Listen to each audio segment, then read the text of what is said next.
What's up? Start my next vlog, and I will see you in the morning. Good night.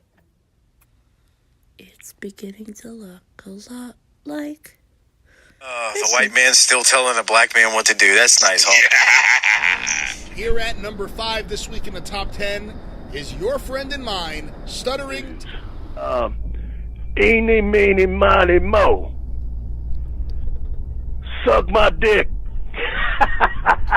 That's not even funny, Tommy.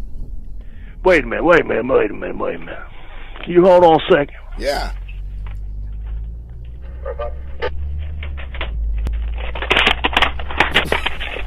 What the hell is that? Fuck you too, motherfucker. What? How much you pay? Get the fuck... Hold on, T.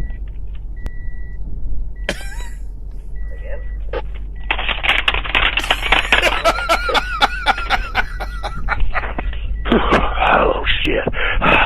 You there? Yeah, I'm here. Hold on. Oh, baby Jesus. Anyway, I had, what do they call them, Travis Heckles?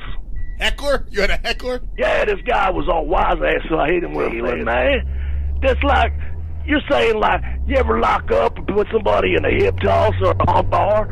Everybody does that, so it's the same thing with the same business, man. It's not exactly the same thing. You're not supposed to steal another comic's material. Do you have any original material?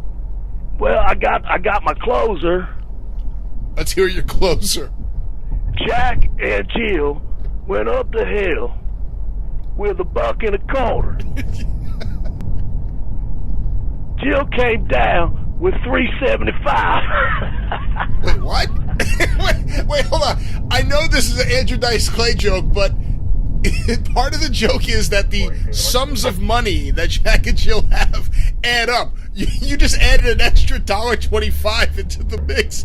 You told me to change it. No, that doesn't make the material fresh if you just have bad math. God damn it, man. This business is hard. There he is, the handsome boogeyman, not Jimmy Valiant, our new champion. And of course, next week on the show, it is the handsome boogeyman versus Brother Midnight. You can vote at facebook.com/superpodcast. I want to make a note. I know we have a lot of new listeners. Please, when you vote for the top 10 each week, you vote for 3 people. Don't vote for 5 or 7 or list your entire... Oh, who the fuck do they think actually booked with more intricate detail than Raw? Yes. Oh. Well, thank you very much. And, of course, next week in the top 10, well, I should say not in the top 10, but eligible for the top 10 will be 2 new contestants. 1, Jim Cornette's answering machine, and 2, based on the overwhelming demand after last week's program, Hot Dog. Now, Jim, I don't even know how to describe this or where we're going to go with it, but Scott Cornish created a new character last week called Hot Dog, which is basically a schlocky wrestling podcast / radio host who thinks he's funny, is kind of not, and people went crazy for it. He has a bike horn that he honks when he tells one of his jokes. Well, Hot Dog will be eligible next week, and I don't know where this is going to go, so this will be a real test for the creativity behind, Well, there you go. I think we all can appreciate that fine exhibition of frontier gibberish you just gave. Denim Fritz and Orgasmic Larry Nelson dressed like Uncle Sam, a great way to celebrate the 4th of July, which is coming up pretty soon. So you can get that magnet set, along with the sticker set and the various t-shirts we have, and more stuff is on the way. I think we're going to do some polo shirts soon, because a lot of people have demanded it. Oh, nobody's going to play polo that listens to you. Well, they may wear the shirt, and of course you can go to tinyurl.com/superpodstore to purchase your 605 Super Podcast merchandise and support the program. We really do appreciate it. A few quick notes here. Jim, I want to mention that last week on the show, I talked about the fact that Jeff Baldwin has been running into various people and getting them to say something. I thought you were about to say Jeff Baldwin's been running his mouth. No. Well, Jeff Baldwin has run into various people. Plead your case. Yeah, we'll see if we can fit your kind in. Right, but I did want to mention one discussion, one of the many, many discussions we've had in the group, and I got a kick out of this one because Mark Carluzzo jumped in, and here's what it was. Laszlo Tekix, I hope I'm pronouncing that correctly, started a thread, and he said, TGBL has said on numerous occasions that ECW doesn't stand the test of time. I've been rewatching some of the mid-90s stuff, and I have to disagree. Even back in the day, we understood it was low budget and a tad sloppy.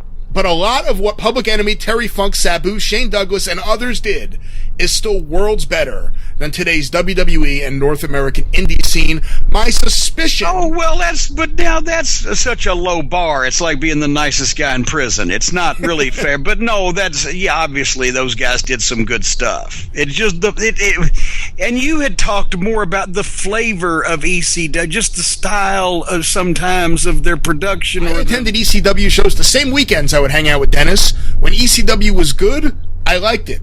When ECW was bad, it was poisonous Kool-Aid being given to an accepting flock. ECW peaked with their first pay-per-view, but looking back, it was a sloppy mess before that. In its time, leading into the pay-per-view, it was exciting. You never knew who would show up. It incorporated contemporary music. It combined many styles and elements that tape traders loved. In 2017, you would almost think it was being produced by a guy on cocaine who, when he ran out of ideas, would just turn out the lights and send someone to the ring. That was my response. And then Mark Carluzza responded, and this is what I wanted to read here. I should comment because my father was mentioned. While Brian was like a son to my dad and a brother to me, and will always remain so, my father never would have given Brian shit for going to ECW or felt a personal slight from it. Hell, half our locker room was at ECW, usually begging for work. If we didn't have a ECW shows and socialize and talk with anyone in the company, the opposite was forbidden. Guys who were friends with and or had worked for my dad for years were forbidden to even speak to him. Candido, Benoit, Funk, Raven, just to name a few, all turned their backs on my dad at the direction of their employers. So, just thought I would throw that out there. My dad would have probably driven Brian to the arena, and then he would have flyered the parking lot and slashed Todd's tires, but I digress. I vouch for everything he just said there also, especially the last paragraph. But yeah, that's what I had tried to have a New Jersey Wrestling War, New Jersey Philly Wrestling War Summit fucking meeting as my payoff to do that shot in ECW in what, 97? Yeah, 98 so. With Lawler, blah, blah, blah. Yeah.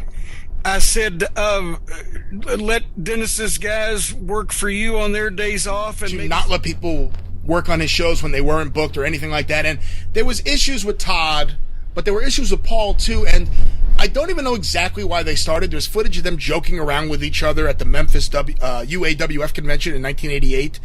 And from what Tom Robinson and I think maybe even Jamie Ward told me, you know, and apparently they just didn't hit it off. And for whatever reason, Paul just did not like Dennis. And Dennis was oblivious. Dennis, I don't mean that in a bad way, but Dennis would give anyone a chance. Dennis liked being liked. Dennis liked, you know, having friends to joke around with and stuff. So it was very much one direction. It was very much Todd and Paul having an issue with Dennis as opposed to Dennis having an issue with them to start with. And that's what I have to say about that.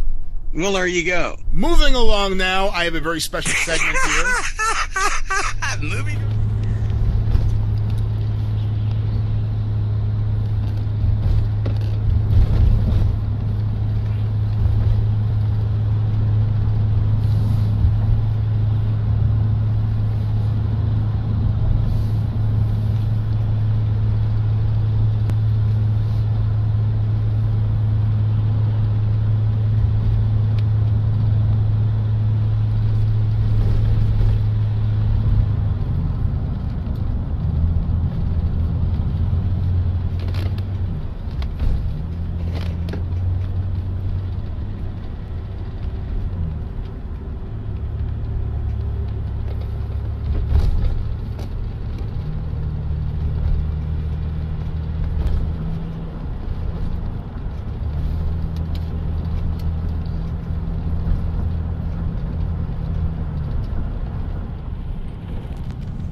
Hi. So I'm obviously in a different location. I have this fool with me. Hey, fool. Anyway, I'm ending my vlog. See ya.